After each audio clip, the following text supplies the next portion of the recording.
네, 미국 증시의 흐름 속에서 국내 시장에 대한 투자 전략을 잡아보겠습니다. 연결고리 오늘은 교보증권의 윤여민 FP와 이야기를 나눠보겠습니다. 안녕하십니까? 네, 안녕하십니까? 네.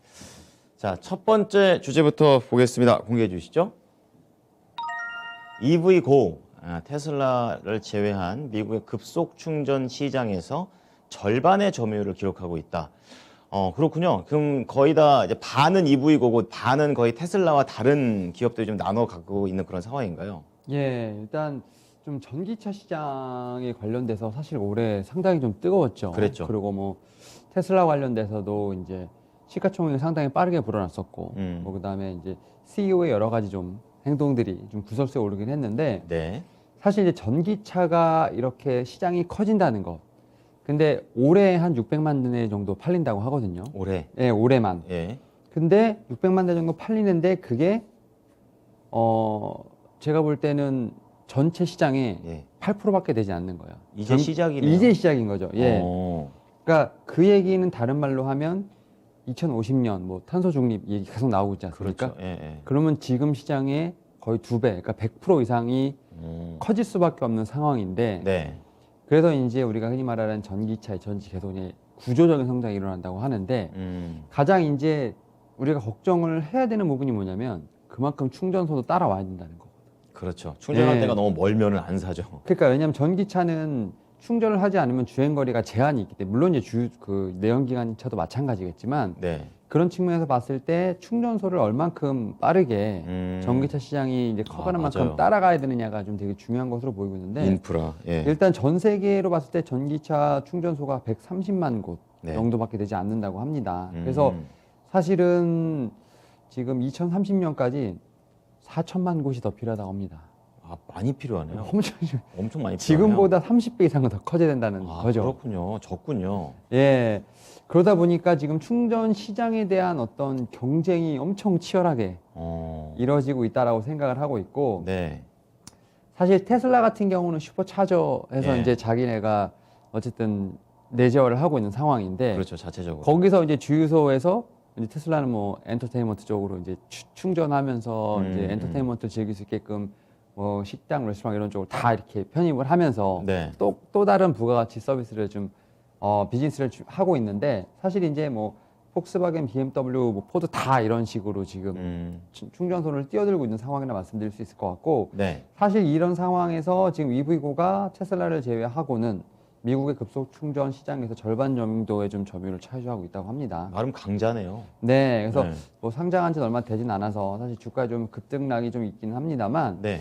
사실은 이 회사 같은 경우는 지금 대부분의 지금 업체들하고 좀 파트너십을 좀 강력하게 맺고 있기 때문에 시장 점유율을 좀 더 끌어올릴 수 있는 그런 요인도 많고 네. 그다음에 사실은 이제 대도시 쪽 사실 전기차랑 수소차는 약간 다른 게 네. 전기차는 아무래도 승용차에 약간 포커스가 돼 있죠. 그렇죠? 그렇죠. 세단이랑 그러다 보니까 도심에서 많이 굴러다닐 수밖에 없고 그러다 네. 보니까 충전소가 도심이 아닌 필요한 거고 약간 뭐 수소차 같은 경우는 트럭이라든지 맞아요. 상업용. 버스 그러니까 좀 길게 가고 좀 그러다 보니까 충전소가 해외로 약간 외곽으로 빠져도 되는데 네. 좀 전기차 충전소 같은 경우 좀 약간 도심에 들어가야 되는 부분들 이런 측면에서 봤을 때 지금 인프라가 좀 상당히 잘 돼 있다고 합니다. 그리고 여기다가 지금 이 회사 같은 경우는 지금 뭐 자본도 상당히 괜찮고 뭐 경영진 어떤 주가를 부양하고자 하는 좀 마인드가 좀 있기 때문에 뭐 지금 상대로 좀 상당히 좀 이 주가 변동성이 좀 큰 상황은 있습니다만 시장 점유율이 올라감에 따라서 다시 한번 주가가 반응하지 않을까라는 좀 생각을 하고 있고 네. 특히 이제 월가에서 좀 그 테슬라가 좀 성장하는 만큼 좀 이런 충전소에 관련된 주식들 상당히 좀 기대를 하고 있다고 합니다. 그래서 좀 어떻게 보면 대장주가 될 수 있는 뭐 종목이라고 생각을 하고 있으니까 EV고도 한번 좀 같이 전기차 시장의 어떤 성장과 함께 보시면 어떨까라고 좀 말씀을 드려보도록 하겠습니다. 네, 뭐 전기차 자체도 지금 겨우 8%, 이제 시작인 건데 아직까지도 이 전기차의 속도를 충전소가 따라오지는 못하고 있는 상황입니다. 앞으로 계속 필요하다는 그런 내용이 될 텐데 일단 국내에서는 이런 충전소 관련된 종목들하고 연결을 좀 해봐야 되는 건가요? 예, 그렇죠. 일단은 뭐 딱 우리가 생각했을 때 네. 2차 전지, 그 다음에 전기차 충전소 어떤 종목이 있을까라고 하면은 네네. 일단 대장주는 저는 원익 P&E가 아닌가라는 좀 생각을 하고 있고 원익 P&E. 특히 동사 같은 경우 2차 전지 후공정이라든지 연구 개발을 좀 진행을 하고 있고 예. 특히 이제 완속 금속 이제 급속 충전기를 좀 생산하고 있기 때문에 제가 볼 때는 대장주로서의 면모가 좀 나오지 않나 좀 생각을 하고 있는데 예. 사실 이 회사 같은 경우도 이제 9월 달에 어떻게 보면 한 41,000원, 2,000원대까지 지금 고점을 갱신을 하고 지금 살짝 밀렸습니다. 뭐 살짝이라고 하면 좀 30% 이상 좀 밀렸는데 네.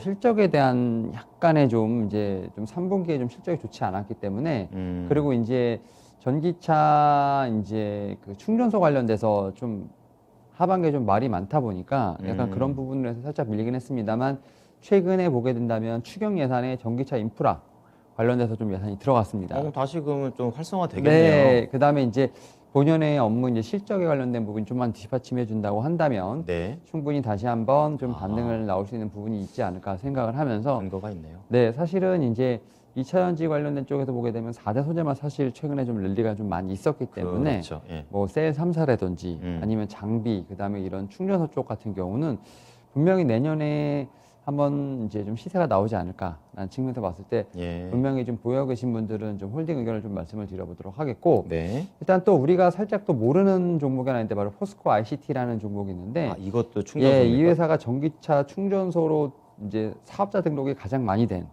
기업이라고 볼 수 있을 것 같아요. 그래서 그렇군요. EV 충전소 인프라를 가장 많이 보유하고 있는 회사. 근데 음. 사실 이제 포스코 ICT 하면 약간 IT 서비스 업체라고 생각할 수도 있는데 너무 의외예요. 그래서. 네, 아닙니다. 근데 아직까지는 좀 점유율 1위고요. 아까 아하. 말씀드린 것처럼 이제 완성차 업체들이 이제 내재하러 해서 뛰어든다고 말씀을 드렸지 않습니까? 그래서 그랬죠. 예. 분명히 현대차도 지금 EV 이런 EV 전기차의 어떤 이런 시장 점유율이 커가는 따라서 네네. 지금 뛰어들고 있는 시장이라고 볼 수 있을 것 같은데 그럼에도 불구하고 아직까지도 포스코 ICT가 좀 가장 좀 사업자를 많이 가지고 있는 회사이기 때문에 포스코 ICT 분명 IT 서비스 쪽이긴 합니다만 이런 쪽도 한번 좀 보시면서 이 종목 좀 관련주로 보시면 좋을 것 같습니다. 네. 자, 어쨌든 전기차는 우리의 삶에 점점 다가오게 될 거기 때문에 앞으로를 본다면 이런 종목들 한번 눈여겨봐야겠습니다. 자, 이번에 두 번째 연결고리 주제 보겠습니다. 공개해 주시죠. 이것도 많이 아는 종목이네요. 스타벅스, 경제활동 정상화에 따른 수혜가 예상이 된다. 그러나 현재도 이보다 더 좋을 수는 없다. 여기 가면 신세계까지 바로 연결이 되는 그런 느낌인데. 네, 스타벅스입니다. 저는 이제 신세계로 이제 스타벅스를 보지 않겠습니다. 이제. 그렇습니까? 네, 일단은 미국은 확실히 네. 내년 전망이 이제 위드 코로나로 확실히 이제 찍히는 것 같아요. 거의 그런 것 같아요. 예. 뭐 오늘도 뉴스 보셨겠지만 네. 1일 확진자 44만 명, 어마어마하죠. 엄청 많이 인도를 나오고 있죠. 넘어섰다 예. 나오고 있는데 예. 산타랠리 왔죠. 그죠? 그렇죠. 산타랠리 왔고 네. 지금 뭐 바이든 대통령이 이제 어떻게 보면 이 봉쇄를 하지 않고 그냥 백신 3차까지 맞고 즐겨라라고 이런 식으로 이제 어떻게 보면 방역을 좀 더 올리는 쪽으로 네, 갔죠. 네. 좀 이제 유도를 하고 있는 것 같은데 그러다 보니까 이제 위드 코로나 관련 종목들 특히 이제 어떻게 보면 정말 일상생활로 돌아갔을 때 네. 수혜를 볼 수 있는 업종이 뭔가라는 측면에서 지금 월가에서도 계속 얘기가 나오고 있는데 그 중에서 이제 스타벅스는 확실히 이제 좀 수혜를 볼 것이다. 왜냐하면 이제 대부분의 사람들이 뭐 당연히 네. 출근을 하게 되고 이제 식사를 하고 나면 커피가 이제 생각나죠. 커피라든지 음료 같은 거를 맞아요. 한두 잔씩은 그리고 뭐 출근할 때도 그렇고 하다 맞아요. 보니까 근데 그런 부분에 살짝 제약이 있다 보니까 사실 그렇게 되면 아직 올해는 좀 힘들고 내년부터 좀 기대가 되라고 생각할 수도 있겠지만 아닙니다. 올해도 엄청 좋습니다. 그렇습니까? 이게 왜냐면 예. 이 모바일로서 상당히 전환을 빨리 했기 때문에 모바일 주문 말씀하시는 네, 거예요? 그렇죠. 그러니까 업계 최초로 앱 어플리케이션과 연동해서 IT 서비스를 좀 지속 확대했다는 부분들. 그러니까 뭐 2009년에 선물식 충전 카드 스타벅스 카드를 좀 선보였고 2012년에 웹 서비스를 좀 확대를 했고 2014년에 전 세계 최초로 이제 비대면 주문 서비스 사이렌 오더가 좀 시작이 됐죠. 이거 서비스 써봤는데 진짜 편리합니다. 네, 그러니까 뭐 우리나라에서 보게 된다고 하면 지난해 충전 이제 선불 충전금 규모가 1,800억 정도 되는데 네. 토스랑 네이버 파이낸셜보다 많다고 합니다. 그러니까 약간 그렇군요. 핀테크 업체라고 그러네요. 이제 보시면 될 것 같아요. 거기다 네. 또 멤버십이라든지 뭐 간편 결제가 상당히 있기 때문에 네. 충성 고객이 대부분 다수 보유하고 있다고 좀 얘기가 나오고 있고 네. 사실 그리고 이제 또 한 가지 좀 약간 제가 볼 때 보면서 좀 느꼈던 게 다음 달 16일, 뭐 이제 12월부터죠. 이제 12월부터 다음 달 16일이면 이제 1월 16일까지 네. 메타버스 플랫폼 제페토에서 산타 광장을 통한 이제 공간을 운영한다고 합니다. 무슨 거기서 소리입니까, 그게?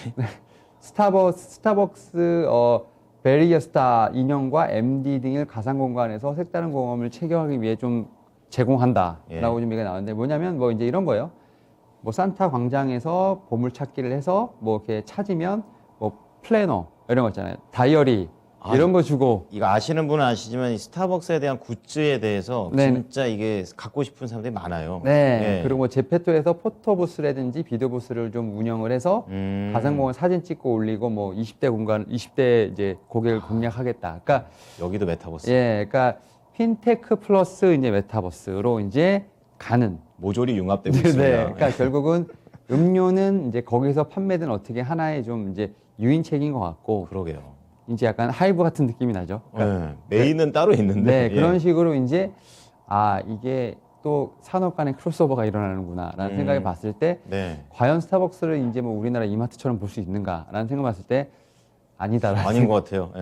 그러니까 이제 이런 거 현대차도 보면 자동차 잘 팔리는 거는 당연한 거고 그렇죠. 전기차 더 잘 팔아야 된다 이런 그것도- 느낌인 것처럼 네, 네. 얘도 커피 잘 팔리는 건 잘 팔리는 거고 네. 그 이외에 뭘 할 것이냐 어떻게 또 잘 팔 건지. 네 그런 측면에서 봤을 때 음, 핀테크 혹은 뭐 메타버스 관련된 종목으로도 봐도 무방하지 않을까라는 생각을 하고 있습니다. 그래서 앞서서 신세계하고는 안 엮겠다 이렇게 얘기하셨네요. 네. 그럼 아예 볼 종목도 달라지는 것 같은데 어디를 볼까요? 일단 제페토 얘기 나왔으니까 네이버. 우리나라에서 네이버를 좀 봐야 되지 않을까 그렇군요. 좀 예. 생각을 하고 있고 일단 일단 메타버스 플랫폼 그러니까 이제 이 회사 같은 경우는 전문적으로 이제 뭐 플랫폼이라든지 이런 건 아니기 때문에 네. 일단 그 플랫폼을 이용을 하되 거기서 이제 굿즈라든지 MD를 파는 형식으로 해서 어쨌든 진행하는 거기 때문에 어떻게 보면 컨텐츠는 가지고 있는 거고 플랫폼을 일단, 이용하는 거죠. 플랫폼을 이용하는 거기 예, 때문에 일단 네이버가 좀 연관이 있지 않을까 좀 생각을 하고 있고 예. 제가 앞서 말씀드린 것처럼 이제 핀테크 관련된 선물을 했을 때 뭐 NHN 한국사이버결제 같은 진짜 뺄수 이런 좀 없죠. 왜냐하면 지금 NHN 한국사이버결제 같은 경우 지금 최근에 아마존닷컴에서 물건을 좀 구매할 때 네. 이 NHN 한국사이버결제를 좀 이용을 하게 된다면 원화 결제가 가능하도록 이제 지원할 예정이라고 합니다. 그러니까 이제 꼭 외화로 하는 게 아니라 원화로도 결제가 가능하다고 하니까 편리하죠. 예, 이런 측면에서 봤을 때 좀 스타벅스도 그런 쪽으로 로컬라이제이션 되는 게 아닌가라는 좀 생각을 하면서 네. 약간 핀테크 쪽으로 좀 봐야 되지 않을까 생각을 하고 있어요. 그래서 아까 네이버 파이낸셜이라든지 앞서 말씀드렸던 토스 관련된 종목들하고 좀 이렇게 비교 대상에 나온다는 것 자체가 그러니까요. 결국 이제 이런 쪽으로 핀테크 쪽으로 엮이지 않나 좀 생각을 하면서 일단은 제가 볼 때는 NHN 한국사이버결제도 제가 볼 때 관련주로 한번 봐도 되지 않을까 생각을 하고 있습니다. 네, 이 시간을 통해서 FP님 덕에 뭔가 이 산업에 대한 융합을 다시 한번 네. 한 번씩 알아보는 것 같은 그런 의미 있는 시간인 것 같습니다. 자, 오늘 여기까지 하고요. 한 해 동안 정말 고생 많으셨습니다. 고맙습니다. 네, 새해 복 많이 받으십시오. 네, 새해 복 많이 받으십시오. 네. 네, 지금까지 교보증권 윤여민 FP와 함께한 연결고리였습니다.